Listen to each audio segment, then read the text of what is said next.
because Tellez, like, as good as he's shown that he can be, I haven't been like that amazed or that impressed by his play. Like he just kind of reminds me of Lyle Overbay a little bit. Wait, you got to explain that. Where it's just like, like he can make a nice play here and there, and it's just like, yeah, he's your first baseman, but like, do you really want to have that guy as your first baseman?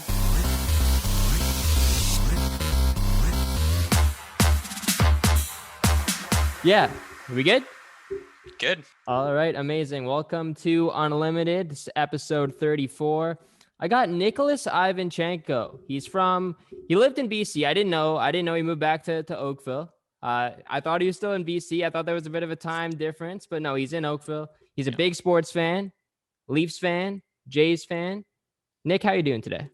I'm doing great. Aiden, how are you? I'm doing good. Can't complain. Nothing's better than talking sports. So yeah, let's. Couldn't agree more. Exactly. Let's just jump right into it then.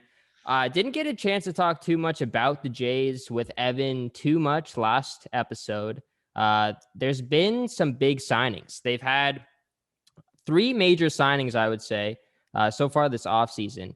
We're going to start off with the big fish, George Springer. George Springer has been the biggest name that the Jays have gotten so far this offseason, signing him to a 6-year deal, $150 million, the biggest contract they've ever signed to a free agent. Nick, he's getting paid. I guess, yeah, definitely getting paid. Let's hope it works out. I do want to throw this question at you right away. I don't know if you saw last episode with Evan, but he was considering the fact that maybe Springer's numbers aren't real. What are your thoughts on that? That's interesting.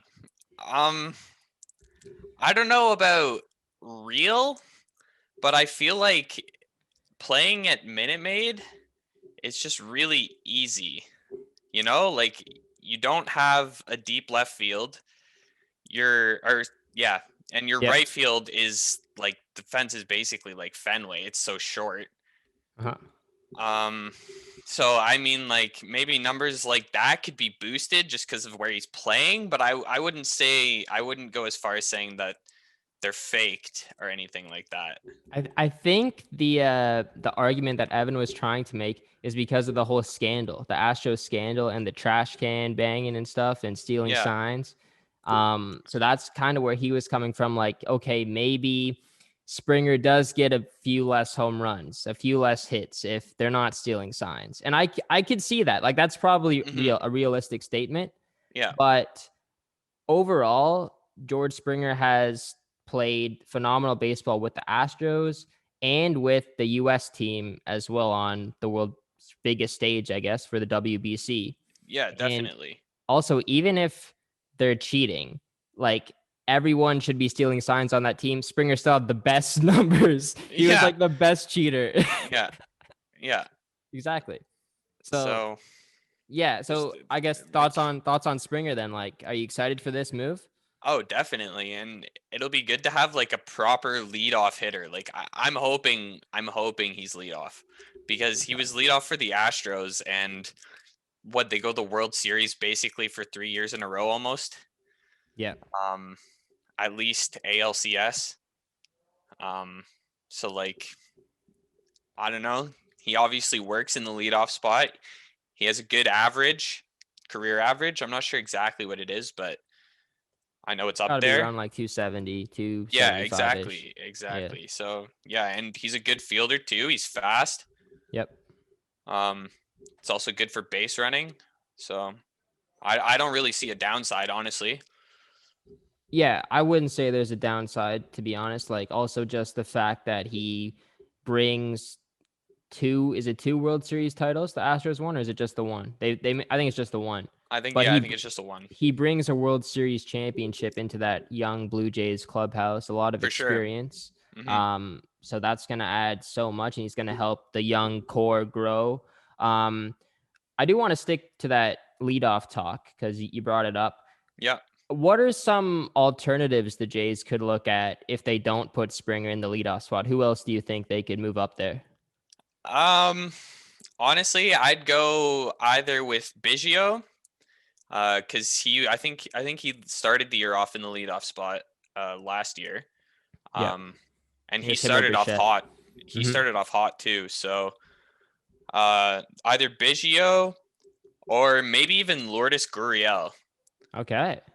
Um, just because he's fast, and you want somebody fast on the base paths as your leadoff man. Like, I don't know, that's kind of always how I've been coached throughout my rep years. You Definitely. want somebody fast in the top two of your order. Um, but yeah, other than that, I don't know. Maybe Bichette, but I think you want Bichette hitting your 2-3 spot, not Yeah. your one spot. Yeah, I guess for the leadoff guy, you want someone who's fast and someone who can get on base. Yeah, somebody So that can hit for contact, Like, they don't have exactly. to be the strongest, most powerful person, but as long Right. as they get on base, then you got your 2, 3, 4 hitters that can really put some damage down. Yeah. And yeah, like the Jays have a bunch of those guys now, I would say. Like there's a lot of Yeah. competition for that leadoff spot. And honestly, it seems like forever we've been having this debate about the Jays, like who is their leadoff guy? Like Yeah. even like going back, like we used to think Kevin Pillar. Is he gonna be the leadoff hitter? Is Ben Revere when we had him? I guess he Yeah, was I like was going to the say Ben Revere. He was yeah. like the last like dedicated leadoff hitter that I can remember we had. Exactly. And now it's just been like flip-flopping between okay, like we're gonna start with this guy, but then to end the season, he's like the seventh or the eighth guy in Yeah, the lineup. exactly. Just like out of nowhere, just goes all the way down to the bottom of the lineup. Yeah, it's crazy. And I don't know if Montoyo is gonna stick with one guy this year. He doesn't really seem to be that type of manager. He likes to experiment things like Yeah, even for with sure. Vladdy, right? Like he plays him in the 5 spot, he plays him in the 2 spot, the 6 spot. Yeah. And that's a guy who should honestly probably be the cleanup hitter on any team, I would say. Three Yeah. or four.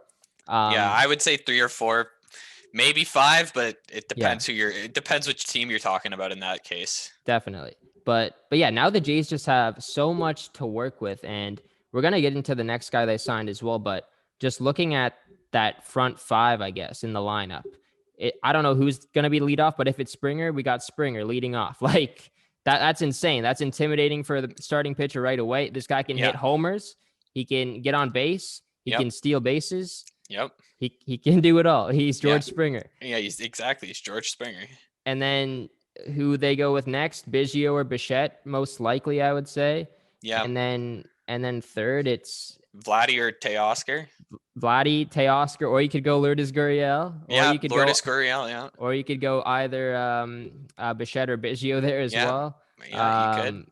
I Grichuk feel like is a name as yep, well. Grichuk, yep. I feel like you don't want, like, if you're having Springer lead off, I feel like you don't want Bichette and Biggio right next to each other in the lineup. Okay. I feel like you need to spread that out a little bit more. So maybe you put Bichette at like 6 or 7, or Biggio at 6 or 7. Mm-hmm. Yeah. Just because that kind of just adds depth to the back of the order. That is true. And also, like I was just saying, we have Teoscar. He's a good hitter. You got Randall Grichuk. He was doing way better hitting last year. Yeah. And then we got Vladdy, and yeah, so that Lourdes Gurriel. Yeah, I do like when MLB teams have that depth in their lineup and they don't put their best guys at the top, but they do spread it out. Yeah. So I think they could go that route. I don't see Bichette going that low, but maybe Biggio is the guy. Maybe Biggio goes to 6, or 7 in the lineup and just create some havoc in that bottom 3. And honestly, even if they don't do that, their bottom 3 is still going to be pretty darn good. Yeah, for sure. Chances are it's either one of Gurriel, Hernandez, or Grichuk in that bottom 3. Mm-hmm. And that's great. And then you got Danny Jansen. Yeah. And then or Alejandro Kirk. Alejandro Kirk. That's also a name that, hasn't really been talked about too much, but he put up great numbers to end the year. For sure. I was very impressed. Yeah, he's a little guy, brings a lot of energy to the ballpark. And, if Jansen doesn't pan out, then Kirk's a great guy there. But Yeah. I'm not giving up on Jansen yet. And he was one of the only guys to hit a home run in that elimination game against the Rays in the playoffs. He hit the only 2 home runs in that game. And he's good defensively. He is good defensively. He's got a good arm too. He's got some pop. You know, he had a great minor league career, so I'm not really ready to give up on him. But waiting on the bench is Kirk, and I believe, do we still have Reese McGuire? We do, but I think because Kirk made the top 100 prospects. I think he was like 80th place or something like that. I think it just got updated today. Did you see? Was that the one on today? Maybe, I don't know. I think I saw this one like a couple weeks ago. Okay, yeah. Yeah. No, they released another one today. I don't think Kirk was on it, but it was Nate Pearson. Yeah, I know Nate Pearson. He was in the top 10. Yeah, Pearson's 10. Then they have Austin Martin. Then they have Austin Martin. I forgot about him. Yeah, that's when he gets here. I'm excited for him. And then the next guy as well, Jordan Groshans, third baseman. He's the I haven't heard that name yet. Ethan actually played with him. He really? When I had Ethan on the show, he was talking a little bit about Groshans. He was saying he doesn't think he's major league ready yet, but that's funny. And then the next one is Sheldon Woods Richardson, who they got in the Marcus Stroman trade. Okay, yeah. So that's 4 pretty good guys. Yeah. Right there, 2 pitchers, 2 hitters. So, you know, even though we have that stacked lineup right now, we still have some young guys that are still not ready yet. They're going to be coming in. And yeah, Austin Martin, I am so excited for him. Yeah, I'm excited for him. I've been watching his highlights on YouTube and stuff, and like, oh my God, like he's unreal. Yeah, Vanderbilt. He's gonna be unreal.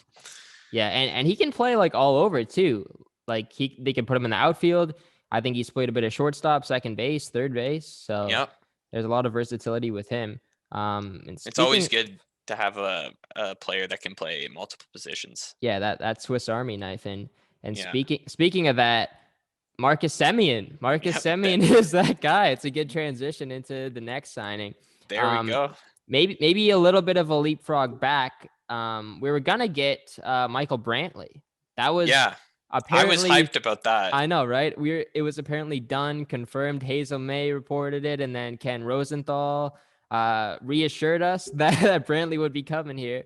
And then, you know, it's like 4 hours go by, something like that, and we hear that the deal isn't official. Yeah. And then like a few more hours go by, and he signs a deal with Houston. So we were played with. I don't like it. I know it wasn't good. And I was obviously super excited for that. And like, people were saying like, okay, even though we missed out on him, maybe this means that we didn't have to trade an outfielder now, because if we get Brantley, then likely one of Gurriel or Grichuk are out the door, I would say, because then there's a bit of a jam. And then I guess one of them could play DH, but I would probably think that management would trade one of them for a pitcher. Yeah. I mean, it would make sense, right? Yeah. Yeah. I mean, the Michael Brantley situation, I saw so many updates on my Instagram. I was just like, the Jays have signed George Springer. The Jays have signed Michael Brantley. I was like, what?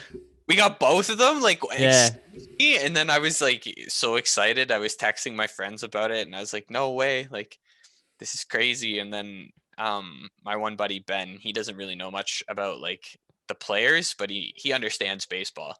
But he was asking me, and I was explaining like Michael Brantley, like he's a good utility player, you know, like gets on base. He would probably have the best average on our team if we had him, because this guy that's what is I'm saying. Definitely gonna hit 300. It's guaranteed. Exactly. He gets the ball in play, and that's all you can ask for. Yeah. You know? And we don't have, I wouldn't say we have too many of those guys that just strictly hit for average. Like most of our guys like the power game. I don't think we've had one of those guys in like at least 5 years. Yeah. Yeah. Who was the like, I would say, I guess Revere. Donaldson, Ben Revere. But Brantley does have pop. Ben Revere had no pop. Yeah, Ben Was Revere just- Ben Revere hit a home run every blue moon. Yeah, exactly. So So yeah. Brantley would have been like the full package, and also he's a Gold Glover defensively in the field. Yep. Can run still at his age. I think the only Good leader. problem, yeah, good leader, exactly. Like was he on that Cleveland Indians team that beat the Jays in 2016? I I'm think pretty sure he he was. was. I'm pretty sure he was. Yeah. Yeah, so he knows how to make it there and lose, but that's fine. He uses it as motivation. But yeah, the Astros are very lucky to be getting him back. But yeah, I mean it's disappointing, but like I said, maybe that means that we didn't have to trade Gurriel or Yeah, Grisham. exactly. And maybe that also means that we were better suited for Marcus Semien. Exactly. Let's talk about Marcus Semien, because this guy has played shortstop his entire career, but I heard that the Jays offered him a little bit more to move over to second base. Okay, So that's interesting. this is very interesting now because it's a ripple effect. Our infield gets moved around a lot. If Semien is that guy at second base, Biggio is no longer. Yeah. Where do you put him? Do you put him at third? Do you put him in the outfield? Do you make a trade? What do you think the Jays should do? All right. Well, this is actually quite the interesting one. I think you put Biggio at third, and you put Vladdy at first, and then you have, like one of our other outfielders DHing, Yeah. and we trade Tellez. Right. All right. Yeah, we have Tellez still. Because Tellez, like, as good as he's shown that he can be, I haven't been like that amazed or that impressed by his play. Like he just kind of reminds me of Lyle Overbay a little bit. Wait, you got to explain that. Where it's just like, like he can make a nice play here and there, and it's just like, yeah, he's your first baseman, but like, do you really want to have that guy as your first baseman? Like, do you really want Lyle Overbay as your first baseman? I get it. Yeah. I don't really remember too much of Lyle Overbay. Like I didn't. That's I guess the, at that okay. point The I only don't. reason, Yeah. the only reason I did remember is just because that's when I went to the most Jays games when I was younger. Okay. I see. Yeah. Yeah. So.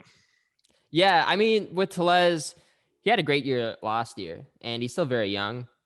And like even when he first got called up, like we saw the potential right away. I think he was like every single game he hit a double or something like that. And I think then Bichette broke that record like in his rookie year too after that.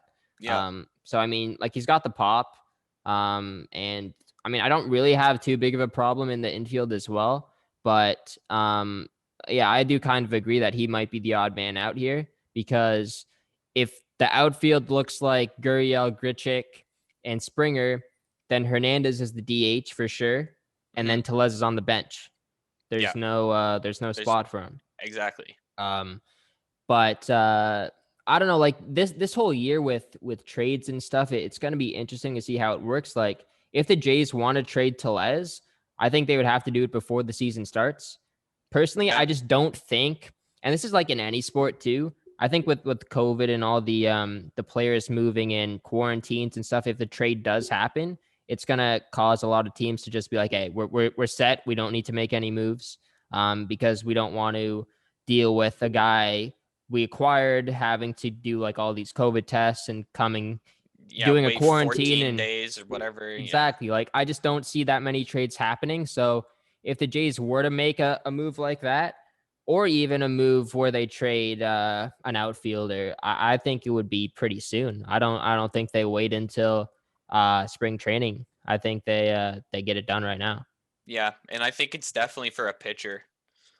Yeah, that was one of my questions. I said, do you trade Gurriel or Grichuk for a pitcher? I would go Tellez for a pitcher. Tellez for a pitcher.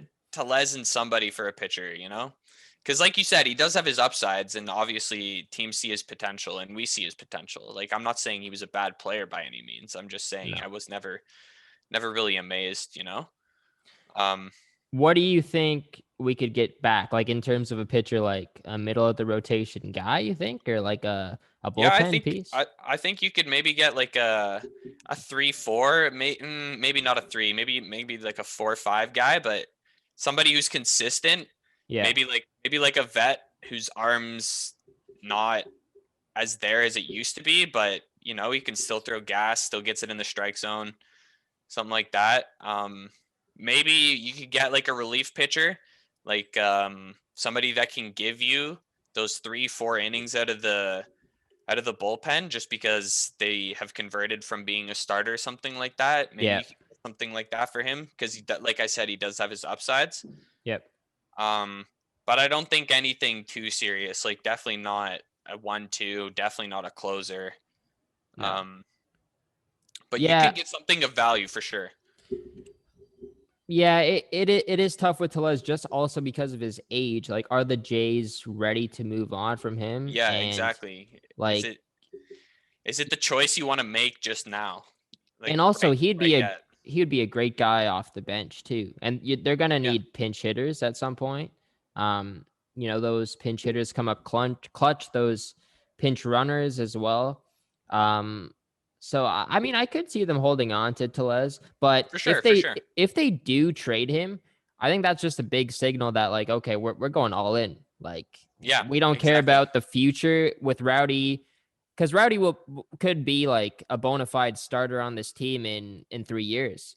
But if they move on from him, then management's just like, okay, we're gonna win the World Series like in the next 2 years. Like, we're committed Yeah. right now. And I think even just by signing Springer and Semien, that's a big signal to the league that, hey, we're going at it. We're in it to win it. Yeah. Yeah. We've kind of just sidetracked completely from Semien. Like 3 times, but it's all right. Yeah, but I mean, he's a good player. Like, he hit, I think, 33 home runs in 2019. I didn't know that this guy had the pop. I didn't know that either, but that's impressive. That's so impressive. That's like some Aaron Hill numbers back in the day. Yeah, Aaron Hill and Lyle Overbay references in this one. Okay, yeah. Aaron Hill used to be my favorite player. So. I remember going to a game. Aaron Hill hit a home run. Yeah, I guess that's all I really got to say. I just remember that I was sitting like maybe 10 rows behind home plate too when it happened. Oh, that's cool. And I was pretty young at the time. I was like 3 feet off of catching one of his home runs once. Really? Okay. Yeah, I was like literally the row just before the bullpen, and I reached down to grab it, and it was like 3 feet from my glove, and I was like, no. I was only like, I don't know, maybe like 10. Jeez, yeah. I don't remember when Aaron Hill was on the team. I just remember it was probably like, it's around 2010, I would say. Yeah, so you were 10. Yeah. Oh man, I miss going to these games. It's gonna be really nice when the stadium opens up again and fans are allowed. Yeah, did you hear that they might be building a new stadium for us, a new diamond? They might destroy Rogers Center and build something from scratch. Yeah. Yeah, I don't know. I don't know how I feel about that. The memories. Yeah. Honestly, and I was talking to one of my other friends about it, and he was originally from New Jersey. Okay. So he didn't really grow up around the Rogers Center. He hadn't been to too many games at all since he's gotten here. He moved here like 2 years ago, and I've taken him to like 2 games, and he likes Rogers Center. He really likes it, and he doesn't mind it. In my eyes, like, I think we could definitely use a bit of a revamp. And I know the memories are there, but Rogers Center is not a baseball-esque diamond or like stadium facility. You know what I mean? It's just like a dome. I get it. Like, it's not like in San Francisco where they have the glove or like anything iconic like that, right? Yeah, I get it, but like at the same time, it just bleeds Blue Jays. For sure. Like, like you see the Rogers Center, you're like, that's the Rogers Center. That's no other baseball diamond. Like, I mean, they could still knock it down and call it the Rogers Center, and like, I don't know. I'm not sure. I agree. We could use a revamp, and I agree that we could maybe get something that'll attract more fans to our games. Like, I'm not saying we need a giant glove or anything. We do. Like, maybe like a pool, like Where is that, in Arizona? Yeah, in Arizona. Yeah, that like the splash home runs, like they call it, or something. Yeah, Or something like that. yeah, like we need something like a I don't know, like a bird feeder. I'm thinking Yeah, like some like Jays, yeah, Blue I Jays was gonna references. say like a bird museum or something Yeah. like that, but I don't know how many people that would attract. Yeah, Um, yeah, just something more. Maybe like a e- Blue Jays Hall of Fame type thing. yeah, that'd be cool. Yeah, just anything like, and also maybe just like have the roof open more. I think that would also make it more of a Well, I state, think like a. we need more day games. That's true as well. Yeah, Like the day yeah. games at the Rogers Center, are, like the biggest vibe. Where you go at night, it's just like sometimes it gets cold because we're in Canada, and like Except if there's $1 hot dogs, those are the best. $1 hot dogs is Yeah, always key. loony dogs. That's what they called it. Yeah. Yeah, Um, but yeah, I don't know. I don't know if it's gonna happen anytime soon. yeah. I just saw Like the rumors about it. yeah, I don't think there's anything official. Like we're not gonna be playing here for honestly maybe the next 2 years. I think we're looking at playing in Dunedin to start Yeah. at least next year. Hmm. And then who knows what's gonna happen the year after. But it sucks that we're the only Canadian team and we can't do like what the NHL is doing with like the whole Canadian division. And it's the same Yeah, thing I with the know. Raptors, right? Like we're Well, just out. it's weird that okay, in basketball specifically, it's weird that there's only one Canadian team, given that basketball was invented in Canada. Yeah. Facts. That that is just I don't really understand that, but I guess there's not really that big of a I basketball mean, market in t- like the central provinces in Canada, and definitely not in the territories. yeah, yeah, that is true. But also, I don't know if just the fact that basketball um was created from Canada means that we should have more teams, I I guess. mean, And all like like where are you gonna put the teams? Like we could have one in each province, but still the US has a lot more spots that there could be teams. definitely, but Yeah. at the same time, like It's even for you hockey, right? Like we are yeah, hockey's our sport. we're the minority in the league, Yeah. yeah. Yeah. But I'm just saying, like, like you have all these hockey teams across Canada. Why can't you just put a basketball team in those rinks? It's Yeah. what the Raptors do. Yeah, and I don't really know how the NBA chose to do that or anything. No, yeah, I don't know either. I don't know either. I was just Like I know Canada, like basketball is a Canadian sport, but at the same time, there's not many well-known Canadian basketball players right now. As much as I yeah, would like, at least, like don't get me wrong, like there's some guys that are phenomenal players, but it's not like the States where you have a stacked lineup. Like yeah. if you look No, at the for sure, U.S. for Olympic sure. team, it's Yeah, just it does have a lot to do with like the market, like how many people are playing, and like how many people are actually interested, and how many people yeah, take the time to actually invest into wanting to play. And I feel like a lot more people in the States would be doing yeah, that, because uh-huh. basketball is just it's just bigger there. For sure, for sure.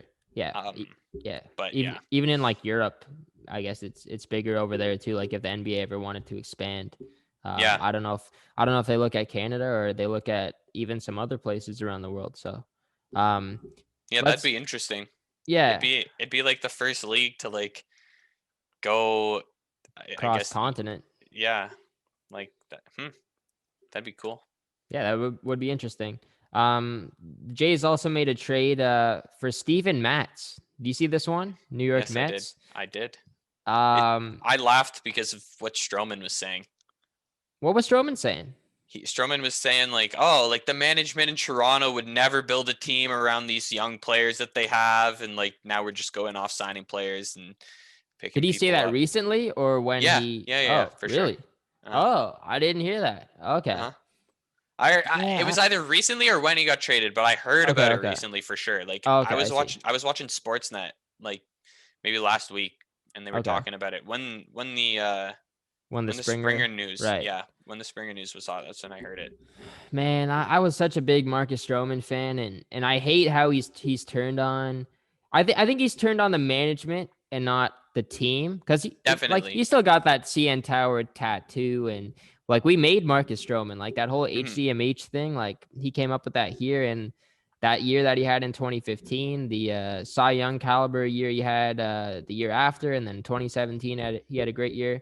Pitching in the World Championship or whatever for baseball Exactly. too. Yeah. Yeah, so I mean, you hate to see Stroman rip on them, but at the same time, like they did let him go and they didn't want to keep him around. And I'm not mad at management for that. Like Stroman does have a bit of an attitude, even though he's He a does, yeah. phenomenal player. He does have that temper and that cockiness to him. And I don't know if that's the kind of guy you want leading a young core, Yeah. and teaching them maybe some bad habits, but don't get me wrong, Stroman's a great player. Oh, Um, 100% great player. yeah, You know, it uh, couldn't have been better years with him. yeah. But then Steven Matz, it did catch me a little bit off guard because I didn't expect them to go the trade route to get a pitcher. I thought they were Yeah, gonna just I sign thought they were just gonna sign. Yeah, just because James Paxton.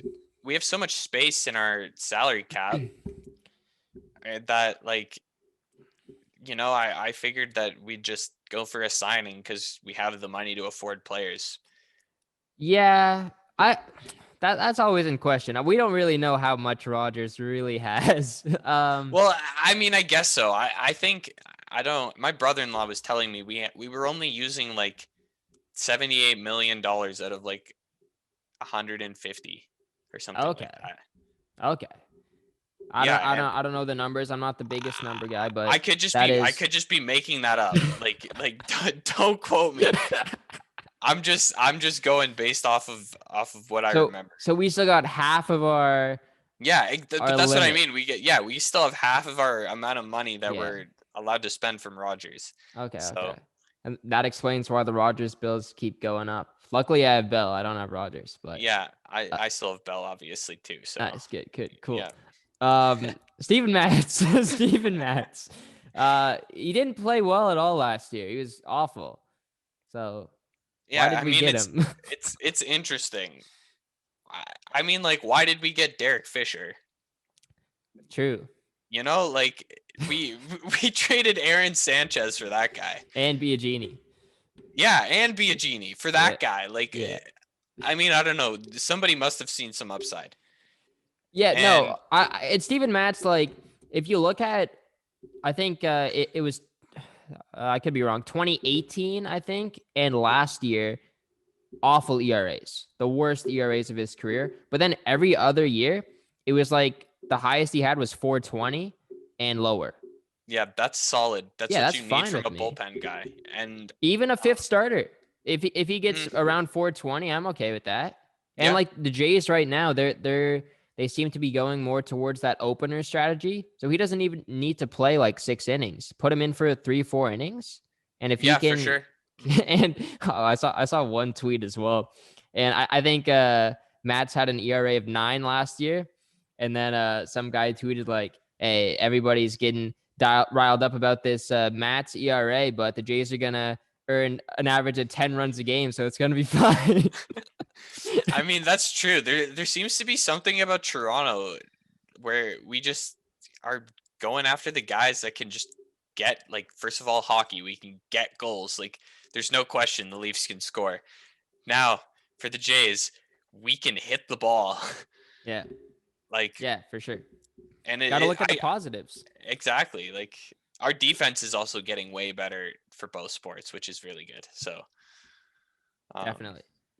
but yeah, I mean, maybe he just needed a fresh start though. Yeah, and put him with Pete Walker. Um, Ricky Solid pitching Ricky coach. Romero tweeted that out. He said, "Hey, Pete Walker, this guy's gonna turn his career around. Like he's gonna be great. Put him with him and work some magic." And I think Matt's could be a good fifth guy or a bullpen. And he's also left-handed. That's good too. Yeah, it's always Lefty good lefty having a matchups. lefty. Yeah, it's always good having a lefty. I miss Brett Cecil so much. Yeah, 2015 Brett Cecil before he got 2015. injured. Yeah. Yeah. Yeah. Oh man. Post starter Brett Cecil. Yeah. Yeah. That he was good, and then he signed that monster contract in St. Louis, and yeah, we got to bring some of these guys back. Where is Brett Cecil now? We should just sign him to that minor league contract. Yeah, that's what I mean. Also, that was funny that you brought up Ricky Romero. Yeah. Just because it's Ricky Romero. We brought up so many like retro Jays this podcast so far. Here, I got one for you. Royce Clayton. Do you remember that name from the Bigs? I don't. No? I don't remember that name. Royce Clayton? Royce Clayton. Royce? I think so. Royce Clayton. Yep. Let me see. Baseball player. Yeah, I recognize the face. I think he was the shortstop for the Jays when the Bigs, like the original Bigs, was on the Wii. I used to play that all the time with Evan. 2007. Yeah. For a year. Wow. Yeah. How do you remember that? That's no idea. He only played a year here. Or he played half a year here. He only played 69 games. Yeah, and he was the starting shortstop in the Bigs. Wow. For the Jays. Yeah. Royce Clayton. I don't remember that name. I think I remember I figured you wouldn't remember like from in real life. That's why I brought up that game. Because you might remember him from that. But I don't think I've played that game either, too. Is that PS4? Or no, not PS4, PlayStation. No, it's actually on the Wii. Oh, on the Wii. Okay. No, I don't think I ever got that game. I don't remember the name. I think the earliest Blue Jay shortstop was I forget his first name. McDonald. What? John McDonald. Was it John or Joey? No, John. It was John. Who's Joey McDonald? Backup goalie for a team, I think, in the NHL. Okay, I thought it was flipped. No, it's John McDonald. I'm pretty sure. John. I think McDonald. It is. I think he wore like number 6. Yeah, John. Yeah, John McDonald. Yeah. What number? Yeah, just so many defensive plays. Come on, show me the back of his jersey. Let's see the numbers. See if I got it right. I don't know. What did you say? 6? Yeah, I can just see the black jerseys. Yeah, the black jerseys. You're right about that. Okay, well, let me just type in number. He was 6. Yep, he was 6. Yep. Look at that. Number 6, the Jays. And then Yunel Escobar. Marco Scutero. Marco Scutero. I remember that name. Yeah. Who doesn't remember that? Yeah, who doesn't? Yeah. And then obviously World Series MVP with the Giants. Really? Yeah. I did not know that. I think that was 2010. Wow. Yeah, or 2012. Wow. I did not know that. Marcos. Yeah, I just want to double check myself. But yeah, World Series MVP, I think. Yeah, and then speaking of World Series MVP, Steve Pearce with Boston. Steve Pearce, yeah. Sorry, NLCS MVP, not World Series. Okay. NLCS in 2012. That's still wildly impressive. Yes. Yeah, and he's a World Series champion. 2012. Tim Lincecum era. Exactly, yeah. Him and Kane, yeah. Wow. Okay. This has been a great podcast so far. I gotta say, it's been really fun so far. Yeah, I agree. Let me throw this name at you. Okay. If you're the Jays, Chris Bryant. I saw those rumors. I almost started crying. I was so happy. Imagine we sign Chris Bryant. Yeah. Didn't he win a Gold Glove? Probably. I think he's won a Gold Glove, or maybe it was Silver Slugger for third baseman. Definitely Silver Slugger. Yeah, this guy has some serious pop to his game. He's a World Series champion. Yeah. I don't know if he's won the Gold Glove, but he has a great glove at third base. He does. He has a great arm. He's a great leader. Yeah. So what would it take in your eyes to get a guy of this caliber? Because first of all, this is ridiculous. Mark Shapiro has said that we are done making big moves. So that means they're probably out on Trevor Bauer. And that That means makes me that, sad. yeah, I have mixed feelings about that. We'll talk about that after. But Chris Okay. Bryant, like I like no idea. Like, why would we get after such a big name like Chris Bryant? This came out of nowhere. And I know it's just a rumor, but I think today there was a report from someone that the Jays and the Mets are the last two Yeah, the last 2 teams in on, and the on Bryant. Cubs. Yeah. And well, no, he's under contract. So the Cubs have his Well, rights. yeah, But obviously, but yeah. isn't his contract up soon? I mean, it would make sense, I guess, because I don't see why they Because would want to yeah, trade him. exactly. I don't see why they wouldn't want to get rid of him. Maybe it's Um, up in like the next year or two, and that's why there's all these talks about yeah, the trade. it's one year, $19 million. Yeah, that's what's left. So he's a free agent after this year. Exactly. That's why they want to move him. He's Okay, yeah, 29 years old. He was the still young. second overall pick in 2013. Yeah, I That's a mean stud. he truly is. Like, and you look at the team that he was playing for. Like the Cubs were kind of unreal. Yeah. Yeah, that year was pretty good when they won the World Series too. Yeah, Rizzo. and didn't they go to the World Series back-to-back years? I want to say no. I think it was NLCS the year before, and then World Oh, Series. okay, yeah, The, maybe it was that. it was the Royals. You might be thinking the Royals. They went to the World Series. They lost to one of the teams, I forget, and then they beat the Mets the year after in the World Series. Oh, right. Yeah. Yeah, yeah, I remember that. Yeah. So I mean, Bryant would be great, but what do you think it would take for the Jays to get him? Well, so if we're going for a trade here Yeah. right now, I think it might cost a little too much. We might have to trade like one of our like highly sought after prospects. Also a boatload of cash. I don't know if we would. I don't know if it's smart to go after him for trade. Like I feel like you just wait till the year's up and all the teams are offering him contracts, and you try to sign him that way. Just because, is it really worth the trade? Like, I'm not saying he's gonna have an off year, but all I'm saying is it really worth the trade to like, like what if the trade doesn't pan out and we lose this prospect or this player on our team that was about to have an explosive year, Yeah, that's true. And I don't think the Jays would trade a guy who's like on the cusp of making the roster and being an impact player. No, Like I I don't don't think see so at all. Austin Martin. I think Austin He's Martin locked. would get you Bryant, but I don't think that they're willing to trade him. No, I think he's locked in for the next like at least 5 to 10 years as a Blue Jay. That'd be great. Yeah, if that works out. Yeah. But what about Groshans? Maybe he's the guy that you can look at. Third baseman for third baseman. There's the Cubs' future third baseman right there in Jordan Groshans, and then the Jays get Bryant. And I know, like you said, why not just wait? Wait till the offseason, sign him. Don't need to give away anybody.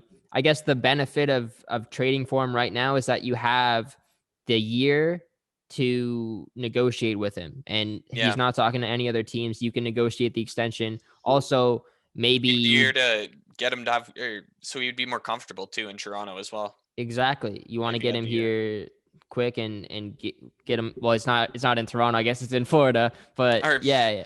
Fair enough. I guess so. And yeah, like it just gives them some more time to get to know him and think about re-signing him. Or even like maybe if the Jays are actually looking into trading for him, and I still think it's up in there. Like I think it's just a rumor right now. I don't know if they're like fully committed into doing this. Yeah, I'm not sure either. I've only really heard like one or two people talking about this, so I don't know how like actually solidified it is, but I did see the rumor for sure. But I do think that if the Jays were to commit and go for it, they would be talking to Bryant's agent and Bryant right now about an extension. So I wouldn't be surprised if this trade happens and then we see a report like 5 hours later that he signed an extension and he's going to be with us for a long, long time. But oh boy, if we get Chris Bryant, our money is Well, where we're gonna where be do we looking sign stacked. Vladdy? Yeah, we're gonna be looking stacked, but where do we go with Vladdy and Bo and Biggio and Pearson? Like, we're gonna sign them to big contracts at some point. So Yeah, I mean, when are their minor league contracts up? Like, I know Nate not for a Pearson has, while. yeah, I know Nate Pearson has even more time than all three of them, but Yeah. It's like, what is it, 5 years, 5 or 6 years, their rookie deals? okay, So Vladdy's got yeah, like at least 3 more, Bo at least 3 more. yeah, Biggio, same thing, Yeah. at least 3 more. Yeah, So okay, well that, I mean, there's our window. yeah, I mean, you just gotta find, enough money in those 3 years to sign those players. Yeah. And I guess it could happen. Like, it'd be, I honestly did not expect management to even get Springer in the first place. I I didn't didn't think we either. would. That kind of caught me off guard, honestly, at Yeah, first. I thought it was going to be the Mets or the Astros re-signing him, but yeah, and even Semien, like, that was, a bit of a shocker too. Like, okay, we gave him a decent contract, like, we're committed. And then you saw the Trevor Bauer rumors, you saw the Masahiro Tanaka rumors, like, we were Yep. apparently in on him too.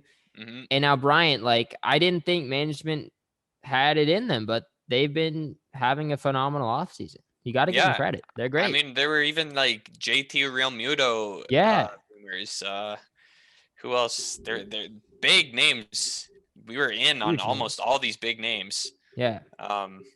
Which makes me happy as a Blue Jays fan, to be back in on these talks, because we had a couple years off, let's say, Yep. where we were just introducing our young guys into the league, but now last year, they proved themselves. They made the playoffs. They made the coronavirus playoffs. Yeah, And there's something in there. and yeah, I don't know. I'm excited to see our future. So I got 2 more questions. Then Okay. we'll move on to some Leafs. Yep. Where do we finish in the American League East next year? Second place. Second place. Straight up. Second place. Second place. Second place. The Yankees will be first. Then the Rays will be third. Boston, Baltimore. All right. I agree with that. Yes. I could even see us moving up to 1, but I'm not going to get ahead of myself. Yeah, I'd like to see the team play first before I could be like right. It is a bit early. Final answer, but we're still ways away from even spring training. So yeah, exactly. It's an early prediction. I know the Yankees. They've been playing mostly together. Like they haven't made too many big signings this offseason. Like right. So they've been, and they lost Tanaka. Yeah, well, yeah, they lost Tanaka, but I mean, other than that, like they've been playing together for like what 3 years now. That group of team or that group of guys. So they're obviously a solid team. I mean, they got a good core. Yeah, so it'll be hard to beat the Yankees. And then with this team, if they don't do any more moves this offseason, that means no more adding pitching depth, no Chris Bryant, just the team that they have right now. Yep. Do you think they have a shot at the World Series next year?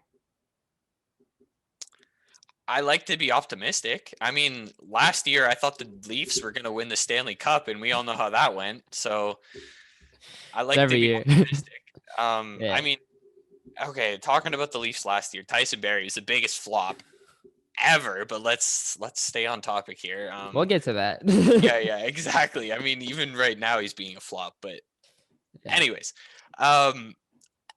I like to be optimistic. I like our signings. I like our bullpen depth. I like our starting rotation. I like Hyunrin Ryu, or if I said his name wrong, Hyunjin Ryu. There we go. That's it. Hyunrin, imagine that.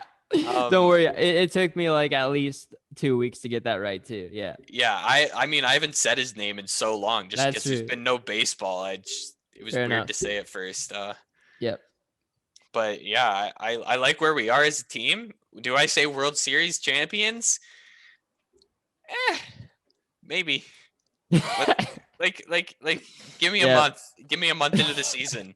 Give me a month into the season, and I'll give you a it is. better Yeah, answer. fair enough. Yeah. I don't know. I think our offense is definitely World Series caliber. I think we got to work on the pitching, Yeah, and hopefully management can add to that. But Toronto Maple Leafs. Let's move Toronto on. Maple Leafs. Let's move Sorry. on to the Leafs. They had a game last night. Very back and forth third period. After they did get off to a pretty good start in that one. Bunch of Alex Kerfoot penalties really punched them in the gut a few times, and Oilers power play was able to capitalize. Leafs power play Finally. was able to, yeah, exactly. Finally, they've been struggling. They were one of the league's best power plays last year and hadn't Yeah, really found their unheard of groove. numbers last year, and now look at them this year. Yeah, they look great. Leon Draisaitl on that right side can really pot it home. So, yeah, what are your thoughts on the game last night? I saw some Leafs Nation a little bit upset just with that wild third period and getting upset with Kerfoot. And do you think it was a bad game overall, or do you like the game that they played? I mean, I like the game they played overall. I don't think you can really be mad at Alex Kerfoot for those calls. Like the first two shouldn't have even been penalties, to be That's true. honest. Yeah, Like I saw the interference call. I understood that one because he did literally skate in front of him and take him into the boards.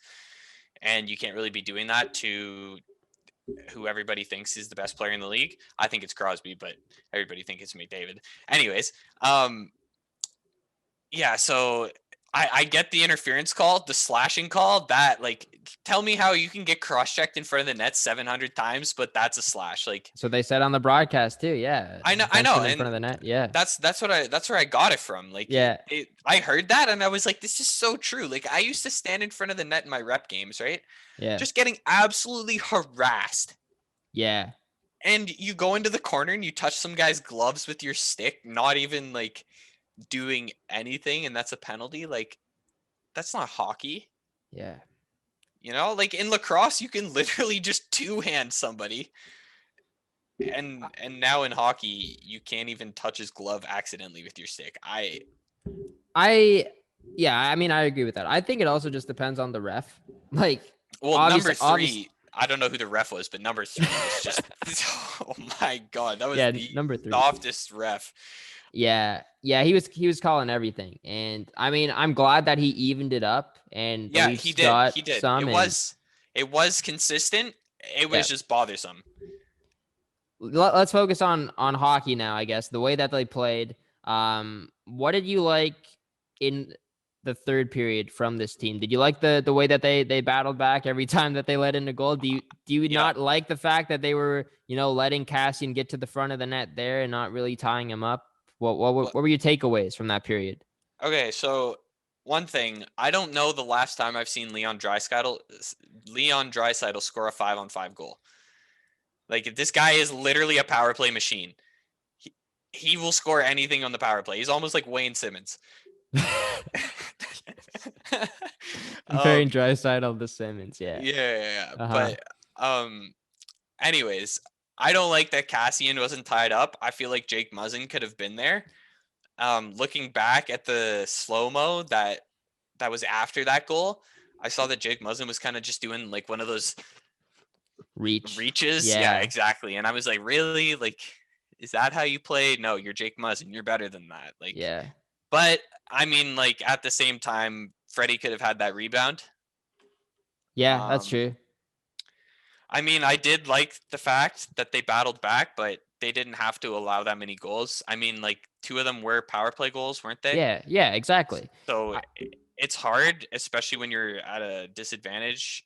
But at the same time, like, I think that's the excuse. Like we've seen the Leafs blow leads before. Like we've seen them blow really like bad don't even get me leads. started on 2013. But this game, I don't think it was like that. Like the start No. was great. The start was pretty darn good. We got up to that lead. I was feeling good about the team. And in the third period, like even though we gave up 2 goals, both tying goals to Edmonton, and they came back in the game, they were both on the power play, and they were dumb penalties that we took. And I don't think that's going to happen again. I wouldn't consider that as a choke.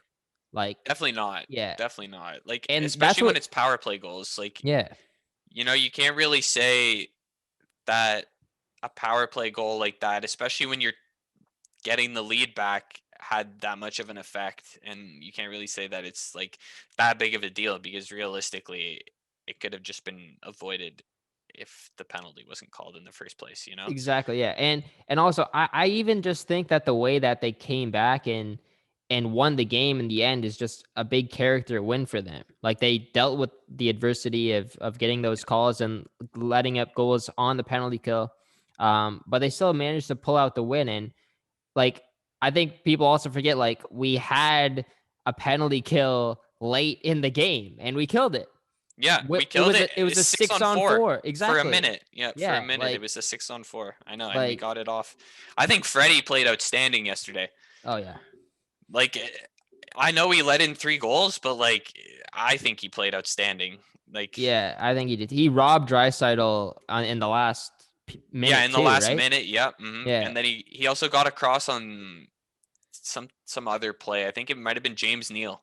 Yeah, James Neal had a couple chances. I completely, we didn't see much of Neal for the entire game. No, And then just all of a sudden, like, I yeah, heard the his name real with like, deal's the real deal's just out on the ice. You're like, yeah. whoa. Yeah, I know, right? Like, yeah, Edmonton pulled their goalie and Neal comes on the ice. Like, Yeah, that's normally a big name. That that's a. I think he's playing on the fourth line for the I Oilers think right now. I think he's the third line with Oh, third Cassian. line? Yeah, Cassian and Turris? Turris. Yeah. Or is Turris? Yeah, they split up McDavid and Draisaitl. Yeah, Draisaitl's second line right now. Yeah, and they split up McDavid and Cassian because Yeah. I don't know why Cassian worked on the first line for so long. Yeah, I don't. McDavid. That's all I gotta say. But yeah, that's the only reason. I mean, yeah, fair enough. They bumped him down because apparently he wasn't using his size enough. They wanted Definitely to. not. Definitely Yeah. not. I noticed that in the first game. You saw nothing of Cassian. Yeah. But in this game you did notice him a lot more. I think, at least. But yeah, I think the Leafs just contained the Oilers pretty well pretty well in that game, and we played pretty well pretty well defensively. And I liked our power play too. Also, Nylander got out of his 7-game scoring drought, which, I mean, I don't know if you can really call 7 games a scoring drought. For Nylander, I guess you could, but for most guys, yeah, no. Yeah, I mean, like, especially when the games are like this close together, like, to him it probably seems like they've only really played like 4 games in the season. It's just like all jumbled like, together. Yeah. Yeah, exactly. So it could seem like some games have like 4 periods when realistically you're just playing the same team twice in a row. Yeah, exactly. That's true. And those 2 goals that he scored before were in the same game, the home opener. They were in the same game. Those are clutch goals. Yeah. Those are clutch goals. We needed those ones. Yeah. Speaking of clutch goals, that Austin Matthews goal. Austin Matthews. I saw him with the puck. I was like, he's scoring this, and he scored it. And I was like, that's what we pay you to do. Thank you. What are your thoughts on Matthews? You think he's this is what I've been kind of debating to myself a little bit. Like, is Matthews on the same level as like a 2010 Jonathan Taves or like a 2009 Crosby? Is 2021 Austin Matthews on that level? 2021 Austin Matthews is on the same level as that one John Tavares that was playing for the Islanders, where he made that insane play where he just kept the puck. That's Austin Matthews right now, I think. Okay. Austin Matthews. Okay, this is my hot take on Austin Matthews right now. Defensively, 9.5 out of 10. Offensively, 7.5 out of 10 this season. Okay. This season. Okay. This season. So why do you think he's? I've noticed do you like Austin that, Matthews. Though? Do you yes, like I, that? I love that. I've noticed Austin Matthews make bigger plays in the defensive zone than in the offensive zone countless amount of times this season. Like, I've watched every single game, and every single time I notice Austin Matthews making a big defensive play, whether it's lifting a guy's stick in the high slot, intercepting a pass, blocking a shot, something like that. definitely have noticed Matthews more in the defensive zone, and I love that. He's a centerman, and centermen are supposed to be two-way players. Centerman's the third defenseman. That's what I was always taught.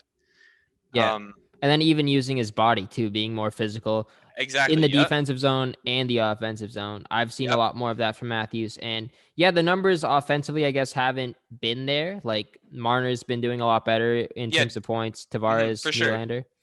Don't get me wrong. Matthews is not producing. He's making the plays. It's just he hasn't been as prominent on the scoreboard as he usually is. Yeah. And I like to see that too. I think if they want to be successful in the long run and in the playoffs, Austin Matthews needs to be better defensively than he is offensively. Yeah. That's a good, because he's going to score. Like he can be a 7.5, get the puck on the power play and snipe a goal every 2 games. I'm fine with that.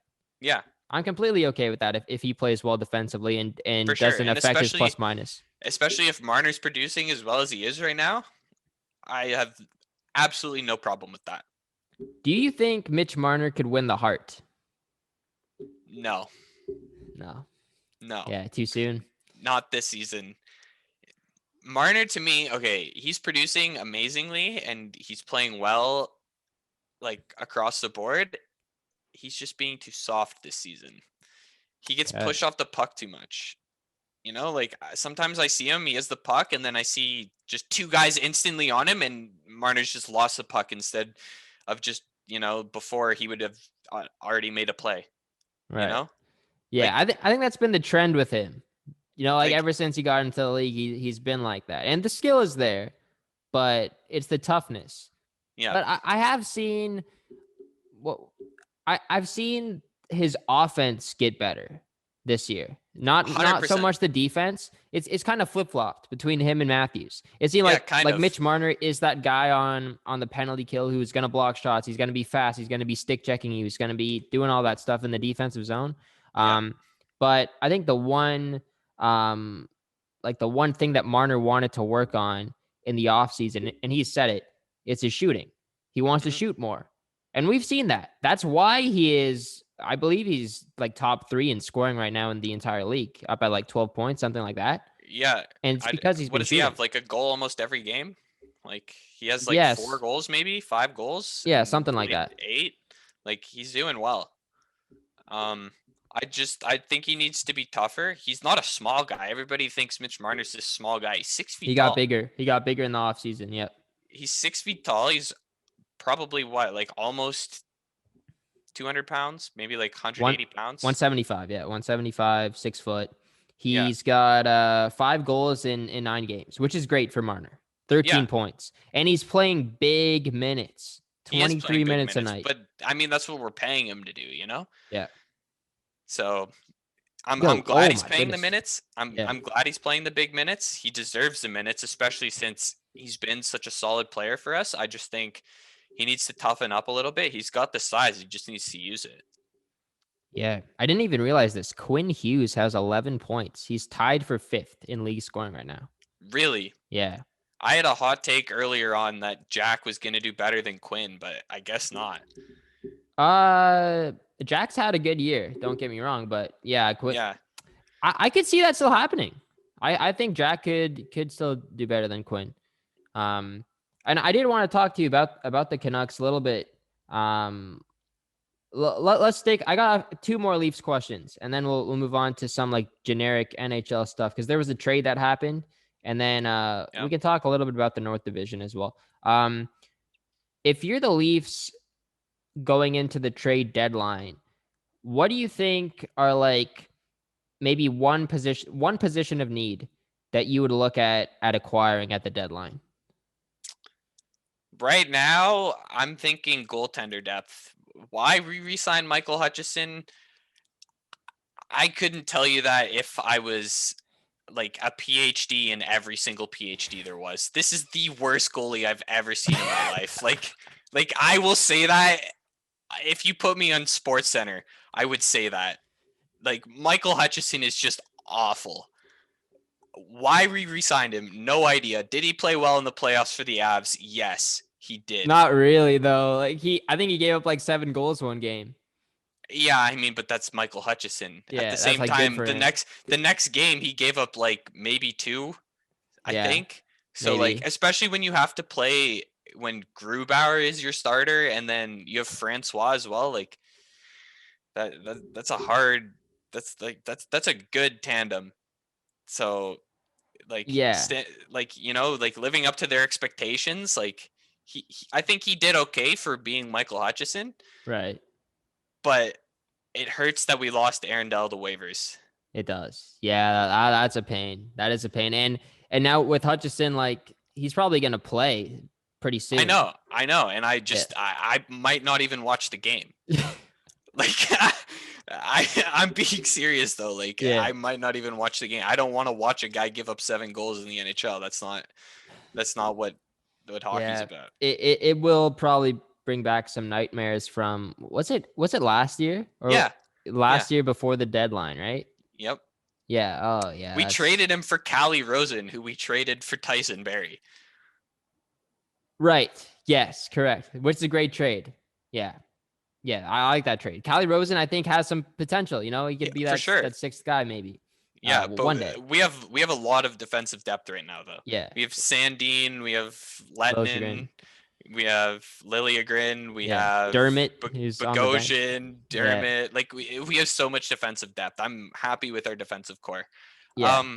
So no more defense. No defense I at don't the think so. deadline. Like unless you're gonna make a blockbuster move and get another like a Yeah. really big name, which we can't afford. Yeah. I don't think there's a reason to get another defenseman. I think we need a goalie, and maybe we pick up like another fourth line depth guy.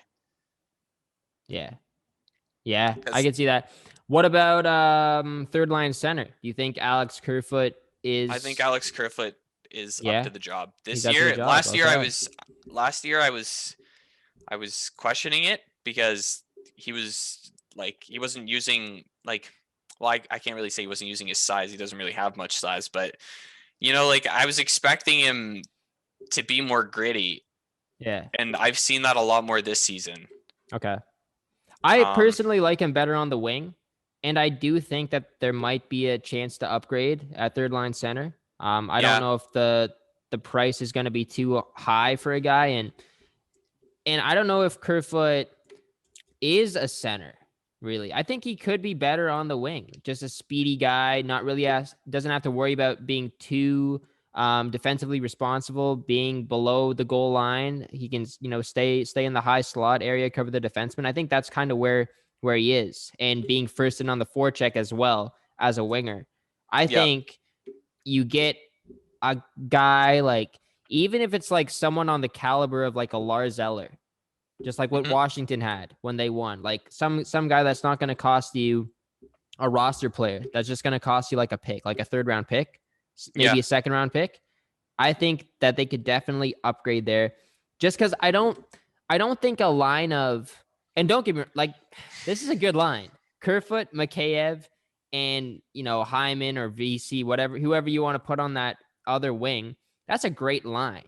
But if you want to turn that line into like an elite third line in the NHL, you put Kerfoot on the wing, you put Mikheyev on the wing, and then you put like an Eller, or like what the Penguins had with Bonino. That's a yeah. solid line, and I think. And I don't know if Here, Kerfoot is the center. what if you think about this, or what do you think about this Yeah. when Joe Thornton gets back in the lineup? No. You put Jason Spezza as the third line center and Joe Thornton as the fourth line center. I just don't. Nah. Even what's his name? Travis Boyd. Travis Boyd's look good. I like Travis Boyd. He had does look one good. shot. He missed the net like completely, but he shot it hard. He shot it hard. Yeah. It was like a curl and drag snapshot. Like yeah, and he got his first NHL goal the other day too. So. Yeah.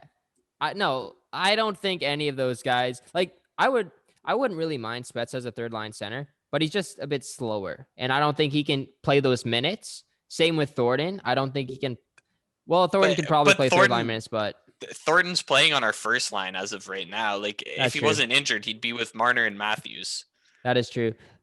Yeah, maybe I have to reconsider the Thornton one. I don't know about the Spezza one, but the only reason I bring up Jason Spezza is just because honestly, he's the best veteran on our team. Yeah, I think like the only thing with with those two guys, I guess, and maybe more so Thornton on the first line with Matthews and Marner, he's playing on the wing. If you move him to center, he's got to be the first guy back every time. I don't know if he has that. Yeah, in I him. don't know if Joe Thornton has that in him anymore. Yeah. Yeah, So that's a good like point. you could stack your fourth line with a Thornton, Spezza, Simmons combo, and then go after a third line center, and put Kerfoot and Mikheyev on the wings. That would be my ideal. Well, setup, yeah, and you do have some depth guys that we can move also if needed for a third line center. Yeah, exactly. Like Pierre Engvall, like yeah. he could be a guy you could trade. Barabanov, even though we just signed him. Yeah, like it was only a 1-year deal. Maybe you trade him. Exactly. It's not long term, so yeah. So yeah, you could. I could definitely see why we need upgrade. But just next time the Leafs play, watch Kerfoot. I think you might be a little bit more surprised by his play this season at least. Yeah, I've been watching him. And yeah, it might change my mind a little bit. Last game didn't help, I guess, with the penalties. But like I said before, I don't know if you can blame that on Kerfoot. You know, that's like true. the McDavid penalty, you can blame it on Kerfoot. No, for sure. The first two, I don't know about those two. You're right. Yeah, and I don't know if it's just like Kerfoot's size, maybe that's not letting me believe that he's a good center. Like even in front of the net, like the centerman has to tie up the guys on the opposition that are in front. I don't know if Kerfoot is that guy. You know, I prefer him on the wing. I think all I'm saying is that I think he's a better winger than he is a center. And then I think that the Leafs could go after a center and make themselves better. That's all I'm saying. Yeah, I don't disagree, and I completely see what you mean. But okay. I don't know. As of right now, I like him. Is he our Nazem Kadri caliber? Definitely not. No. Definitely not. Like that was the weirdest third line center move we have ever made, especially since we got a can of potatoes as well in the defensive department for that. Yeah. Like, so yeah. Anyways, yeah, that's the Toronto Maple Leafs for you. Yeah, exactly. You want to make a prediction about the Leafs? How they're gonna do this year? First in the North, and then playoffs. I don't know yet. I gotta see which teams are in the playoffs to make that prediction, because right now, like, I feel like a lot of teams are being slept on and a lot of teams are overperforming. Yeah. Like, I don't know where the Montreal Canadiens got all this goal scoring power, but Tyler Toffoli. They are just going off. Yeah. And like they have solid defense.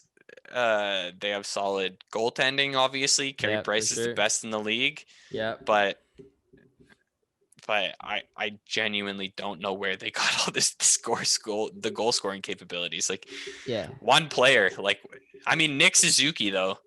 He's good. He's a good prospect. He's not really a prospect anymore, I guess. He's a good player. I think he's point per game right now. Yeah, maybe. Yeah, they got depth. That's the one thing with Montreal. Like, they got Joel Armia on, I think he's going up and down between the third and fourth line.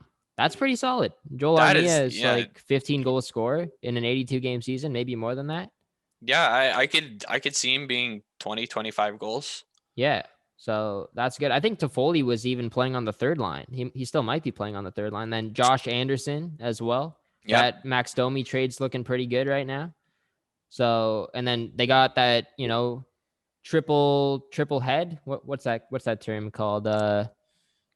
Triple. I don't know. They used it in the playoffs. Their defensive core with Weber, Petrie, and Shabbat Sherratt. Yeah, Sherratt. Yeah.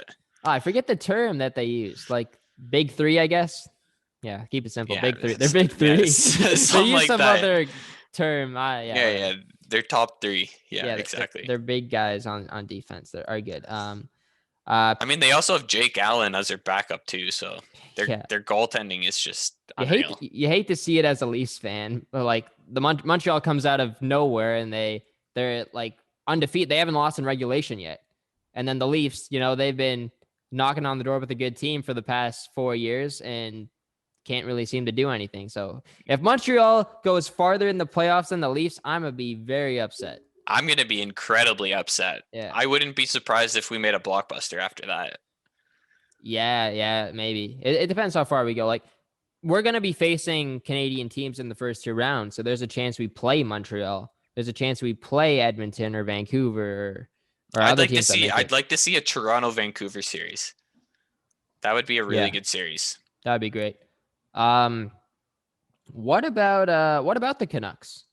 Do you think that they're at that same level of where they were last year? And they made it all the way to they made it to the second round last year, but technically the third round because of the play-in. Do you like their team this year, the Canucks? I think I like them better. I wouldn't say they're performing as well, but I think they could perform better. Right. I think Holtby is a much better goaltender than Markstrom. Right. I mean, I don't know if the numbers really testify to it this year, but I mean, for example, Holtby has a Stanley Cup, and Markstrom has won no awards and wasn't actually good until last year. Fair enough. Yep. Started on Florida. I remember I saw this meme where it was like the Vancouver Canucks have traded Jacob Markstrom to the LA Kings for a half-used $5 Starbucks gift card. Yeah. I was like, you know what? Like, that's a solid deal. Like, that was like 2017 though, when he had like a 7 goals against average or whatever. Right. You know, like when he was terrible. But yeah, he just came out of nowhere last year. But I like the Canucks. I mean, it hurt to lose to Foley. Yeah. Obviously, he had a hat trick 2 games ago and a goal and an assist last game, I think it was. Yep, tearing it up. So that obviously hurts to lose, but at the same time, you have a defenseman who's in the top 5 in scoring. Yep. You have Elias Pettersson. You have Brock Besser, like Bo Horvat, like it's pretty incredible good. captain. JT Miller. Yep. Thatcher Demko. I forget how I said. Yeah, that's right. Thatcher Demko. He's crazy backup. Like, I'm pretty sure. I like their depth. I feel like it could have been in elementary school or like grade 9 or 10. We were talking about Thatcher Demko back then. We were thinking. We were? Yeah, like we were like, okay, this is a prospect that might be really good for Vancouver. I think I'm pretty sure it was back. I remember talking to you about it, or you and Evan. Thatcher Demko. Yeah, we had some high hopes for him, and now he's playing pretty well. Yeah, I mean, yeah. When I was in Vancouver, I actually got to see him play. Oh, okay. But it was against the Red Wings. So they were basically a house league team last year. Oh yeah, true. Yeah. Right. Like, what did they have? 13 wins? Yeah, you literally sent me a Snapchat of the record, I think, at the end of their season. Yeah, you circled it. Yeah. I don't know how you could possibly be that bad in the NHL, but yeah. Especially for an original 6 team, like that's embarrassing. But it's the Detroit teams, and it's the Detroit teams, and ever since Mikey retired, the Detroit teams have just never been the same. Yeah, fair enough. And this is a good. Ever since Lidstrom. This is a good transition into football now. Okay. Yeah, it is a good transition because the Lions are garbage. Lions are garbage, and I don't know if you heard, but they're parting ways with Matthew Stafford. I did hear that. Yeah, they're a long-time quarterback, first overall pick back in 2009, and it sucks. It flat out sucks. Like, that was just an era that they completely wasted in. And I think Matthew Stafford is a great quarterback, no matter what other people say about him. I think he's got a great arm. Like, I think the Lions really just ruined him, to be honest. They never built it's almost like the Leafs with Raycroft. I guess. Was Raycroft really that good, though? Well, Raycroft was supposed to be better than Tuukka Rask, and we traded Tuukka Rask for him. Yeah. Look how that turned out. I wouldn't compare Matthew Stafford to Ray Croft. It's more like the Leafs with like a Sundin, maybe something like that, Yeah, maybe like that. or Yeah. Wendell Clark. They wasted him. They completely wasted Matthew Stafford, and now he's gone. And well, he's not gone yet, but he's gonna be gone, and it's looking like they might trade him before the Super Bowl. There's the trade talks have been heating up. The Rams seem to be very interested in him. Colts I've seen. The Texans might be able to. I mean, to yeah, swing the a deal. Texans are. I think I heard rumors that they were looking to trade too. So Well, yeah. The thing with the Texans, Deshaun Watson asked for a trade, and yeah, I honestly believe there's no way that even if the Texans keep him, Watson's not going to play. Watson is demanding a trade. He wants out. He wants to either go to the New York Jets or the Miami Dolphins. For the Jets reason, I don't know why anyone would want to go there. I could understand Miami, but there was a report that came out today, and I laughed so hard when I got this notification. And Watson's made it clear he wants out of town, right? yeah. And I get the notification saying that the Texans GM said that they have zero interest in trading him. Like they just have like no interest in doing it. They're gonna hold on to this guy. Like they just hired their new coach, I'm pretty sure, and a new GM. And yeah, that notification comes on my screen, and I just start laughing like this guy's not playing for you guys. You have to trade him. Like Yeah, exactly. I thought O'Brien was bad, but this GM seems to be even worse. Yeah, So I don't know. That just seems like absolute nonsense to me. yeah, Like, if a player's requesting you trade, I think you just go ahead and make the trade exactly. because And first of all, it's better for the player's career, and second of all, it's better for your team. Like, why would you want somebody on your team that's just gonna be like, why am I here? I don't want to be here. I don't want to try. Like, yeah, that's gonna rub off on all of your other players. Like, yeah. I And don't know. Deshaun Watson's a great player. The Texans could get a boatload back for him, like at least a For first sure, round pick. 100%. Um, Oops. so yeah, I think they got to trade him. Like even though they said zero interest today, like Deshaun Watson, like I can't even see him like communicating with management anymore. Like why would he want to do that? Yeah, Like he's not going to report to camp. He wants out of town. So I think he's gone. I think it will be after the Super Bowl. I don't think they're in a rush to do it, especially after the report today. But yeah, jumping back to Stafford, like I think his time is up within the next week. I see him being traded before the Super Bowl. And I might even consider just doing a podcast on Stafford and the Lions in general, just breaking down his entire career with them, and I might do like a tribute video and stuff like that because this guy's my quarterback and he's yeah, gone. Like exactly. it Yeah, it really it the really Lions are your sucks. team. So Yeah, like it really sucks, and it's looking like we're gonna do a full on rebuild now. And um, like as much as it hurts to lose Stafford, it might be the right time to do it. This draft might be filled with a future quarterback that the Lions can draft, and I think they have the 7th overall pick. So that's not hopefully bad. that's not bad. Hopefully they can get someone at 7, or you trade Stafford, get a first back, and then like You move get up. 2 picks. Yeah, Yeah, you get the 2 picks, or you could even trade those 2 picks and move up to like 2 if you really want your quarterback. yeah. Um, there's no way Jacksonville will give away the first pick. Trevor Lawrence is too good. But number 2 would be great.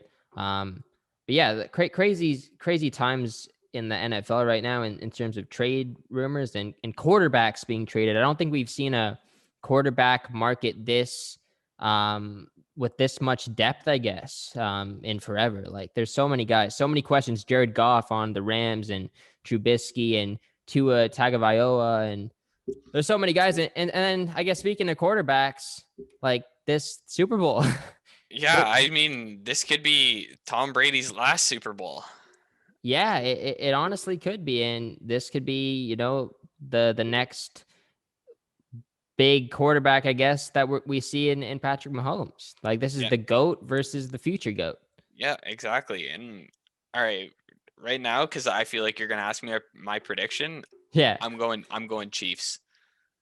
Yeah. I'm I mean, it's hard not to, right? I'm going Chiefs. I think they're going back to back. okay, personally, I'm not a Tom Brady hater. Yeah. I just don't really like him per se. Like Okay.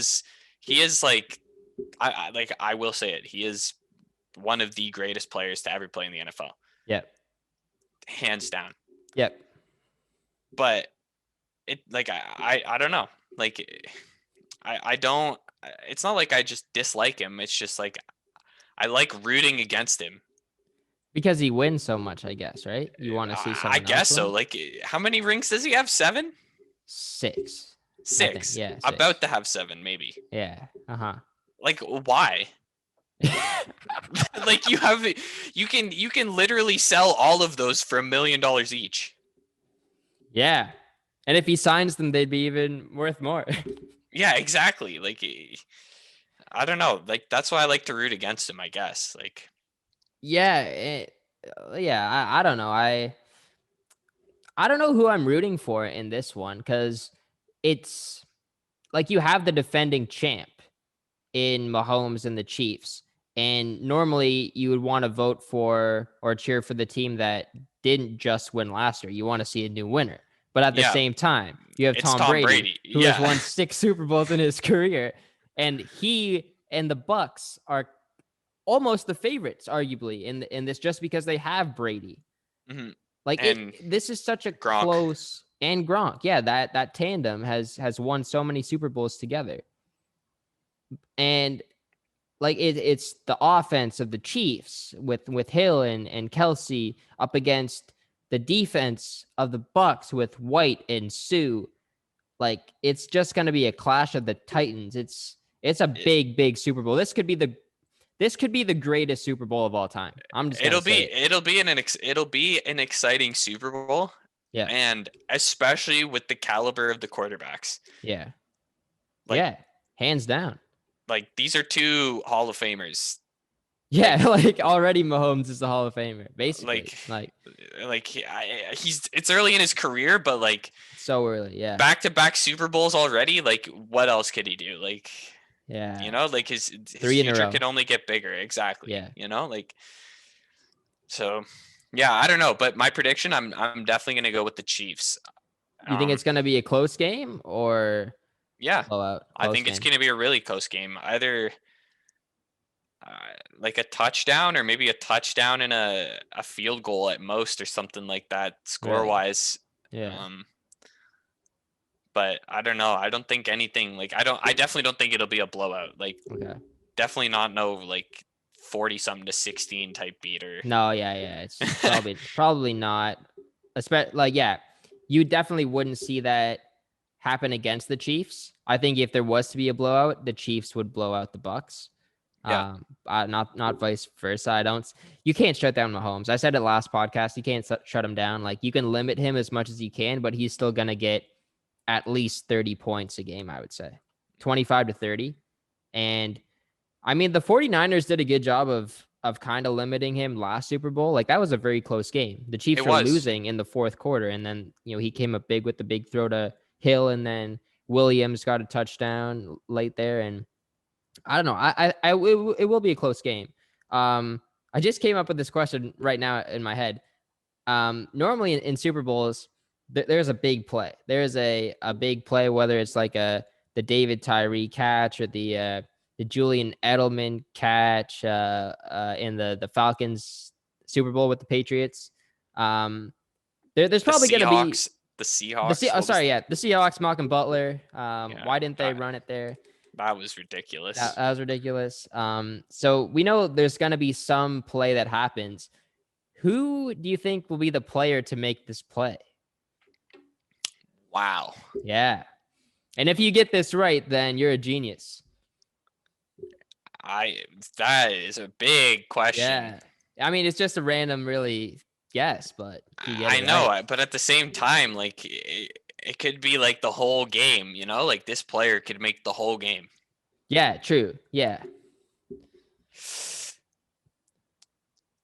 Well, I mean, okay, like I guess it really depends who's going to win the game, but like before the game, let's say I'm going to go with Kelsey. Okay, Travis Kelsey, yeah. I'm gonna go with Travis Kelce. Yeah, he could have a big game. I think he I put up think some great reception numbers yeah, this year. that's what I mean. And him Yeah, and Mahomes have always had a good connection for like the past however many seasons they've been playing together. Like yeah, I remember last year in the Super Bowl, that's basically all they were talking about yeah, leading into the game was how effective Mahomes and Kelsey could be yeah, to beat the 49ers. definitely. So I think that tandem right there can definitely be the big deciding factor that makes that big play Mm-hmm. to uh to take To win it, advantage of yeah. the game. Yeah. I could see that too. How about you, Aiden? Yeah, I Let's hear know. your I prediction. was thinking, do I wait? I'm also doing another Super Bowl podcast coming out Wednesday next week, so I'll be giving some more predictions then. But I guess I'll throw out a name. I'll I think if it's on the Chiefs, I'll say it's McCole Hardman, wide Okay. receiver. Okay. McCole Hardman. He obviously fumbled the ball in the AFC Championship game, and he battled back there. He got a touchdown. He looked good, and I Yeah. think he's going to be a real difference maker in this game. I think the Bucks know that Mahomes will target Kelsey. They'll target Hill, and Hardman's going to be that third guy that Mahomes is just going to keep passing it to Yep. and go off for a big game. And On yeah, on that note, speaking of I heard Mahomes talking. I think I was just watching like Sports Center or something, maybe like Sports Center with Jay and Dan or something like that. yeah, And I heard Mahomes talking, and he was saying the Bucks, like he thinks the Bucks are gonna have a very hard time defending him because he doesn't throw to one specific player most often. Like yeah, obviously he has his main two guys, but he will just throw to anybody who's open. yeah, Because literally, if they're open, obviously it's the best play to make. You know, like you can't really say what's gonna happen before the play is about to happen, yeah, and then that exact thing happens. Like yeah, that's just yeah, too much risk for like maybe little reward, you know? Like you could only get like 5 yards and then you end up being like 4th and 5. It's like what the hell was even the point of that? yeah, Like yeah, so yeah, I saw that. So I think the Bucks are definitely gonna have a hard time defending him.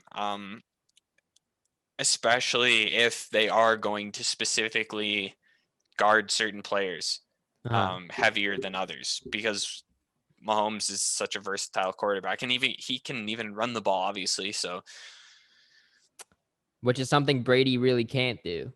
I mean, yeah, So he's 43, yeah, and I mean, Brady's never even really been a running quarterback, anyways. no, yeah, it's something with this next generation of quarterbacks. It seems like everybody just can run the ball, and I guess Well, that's because of age. But it seems yeah, like a lot of quarterbacks have just implemented that into their game now.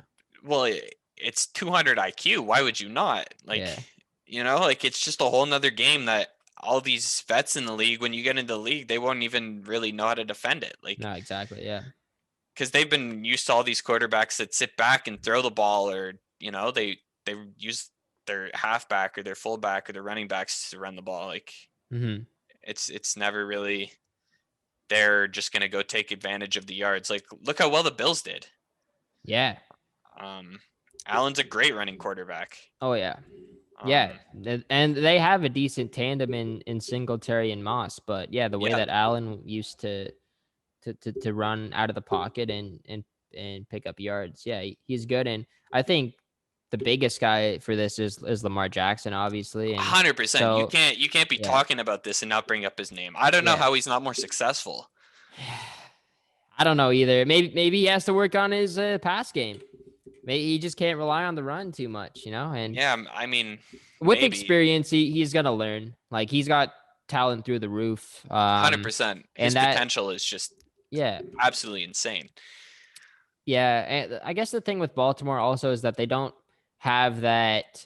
Like they have Mark Andrews, who's a good tight end. I don't know about wide receiver if they have that like Tyreek Hill esque wide receiver yet. And if you put him around Jackson, then you go to another level. The defense is always going to be there though with the Ravens. Yeah, you definitely have a different story when you're bringing in a big name for him to tandem with. Yeah. But I mean, regardless, as it is now, like he's a crazy player. Yeah, for sure. Like didn't he have in his draft year, didn't he have the fastest dash time, like run time? Maybe out of quarterbacks. Yeah. Out of everyone, you think? I don't know if it was out of everyone or just out of quarterbacks, but I think he was quarterbacks. He was probably fastest in his class, so I guess it would be quarterbacks. But like he's very fast. Yeah, so he's got a bright future. I just, like you said, I think they're gonna need somebody to come and help, I guess. I think help is on the way. Losing in the playoffs 2 years in a row early on, that's kind of the tipping point. I mean, it kind of has to be on the way at that point. Yeah, if you're management, and especially for all the Baltimore fans, like, yeah, it's time.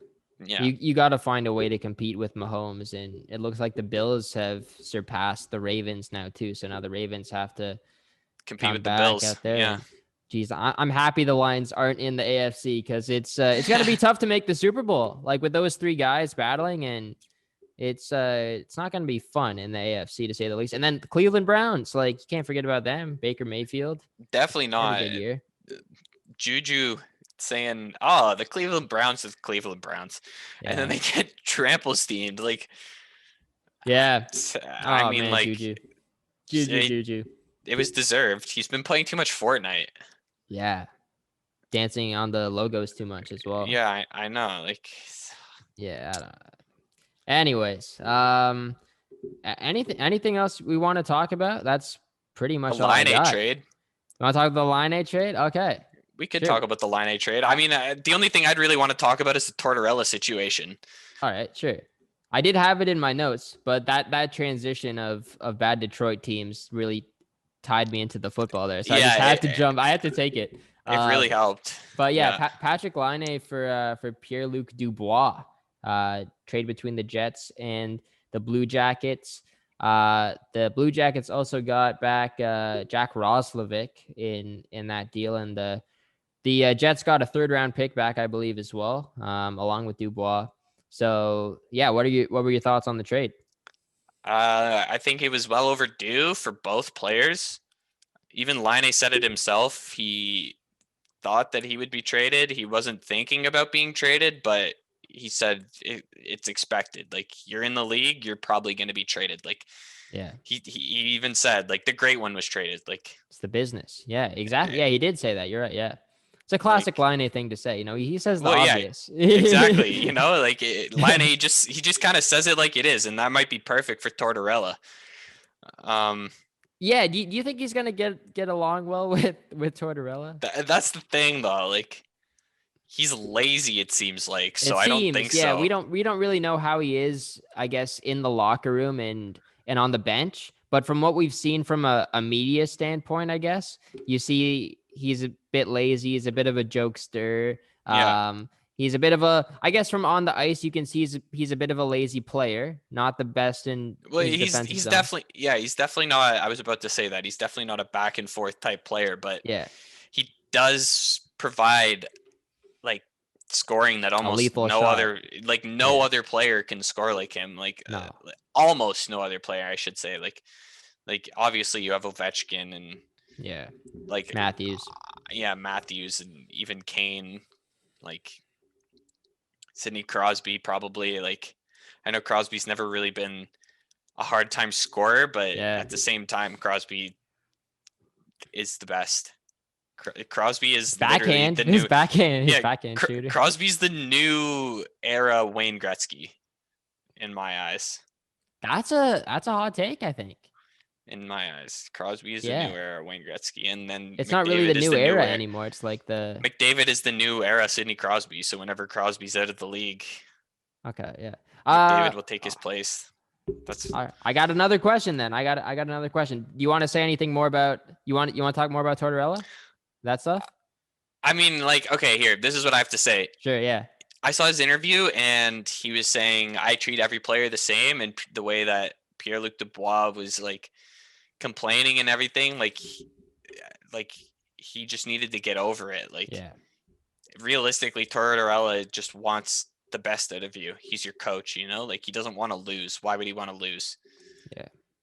He's going to just lose his job then. So, like, I don't know. The way that Pierre-Luc Dubois' like team and him himself are handling the situation, I completely disagree with, because Tortorella is always been like this. He will always be like this. Yeah. You've seen it since 2010 when he was the coach of the Rangers. Like, you know, like, you know how he's going to be. And for you to just be like, I want out because of my coach. Like he's gonna bench you if you're not playing well. And that's how it should be with any player. Yeah. It's like, regardless of who it is, like, you never see Crosby get benched because Crosby doesn't play like ass. Dude, I feel like with Tortorella though, like, you know, if he was the Leafs coach, he would be benching Matthews, I think. I feel like he'd be benching Marner, not Matthews. I think both. And then, geez, I couldn't even imagine what he would do to Nylander. he would scratch Nylander would be on, Nylander would either be on the fourth line or be healthy scratch. Yeah, kidding. But honestly, like, if Nylander's gonna act like he is acting, like, he might need a coach like that one time in his career. Yeah, seriously. Last year, I have never seen a player be so lazy. Yeah. Like, Nylander was worse than Laine for laziness, like, last season at least. So yeah. I like Sheldon Keefe. I think he's gotten something more out of Nylander. Definitely. But yeah, it's tough. All right, one more question. We brought up Crosby, so I gotta ask. Last question: do you think Crosby finishes his career as a Pittsburgh Penguin? Wow.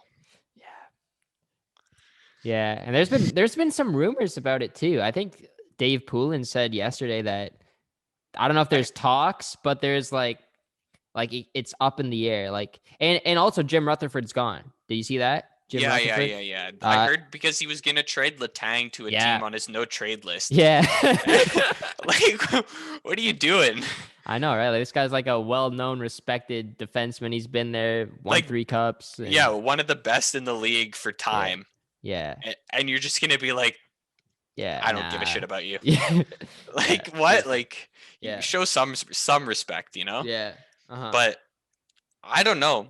I could see Crosby being a Montreal Canadian. Yeah. I could see that too. Yeah. I could see Crosby being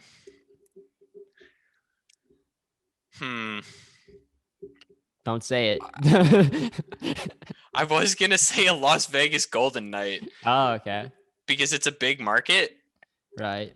And, you know, obviously a big market would want to sign a guy like Crosby because it's Sidney Crosby. Like, automatically that's going to get you sales. Yeah.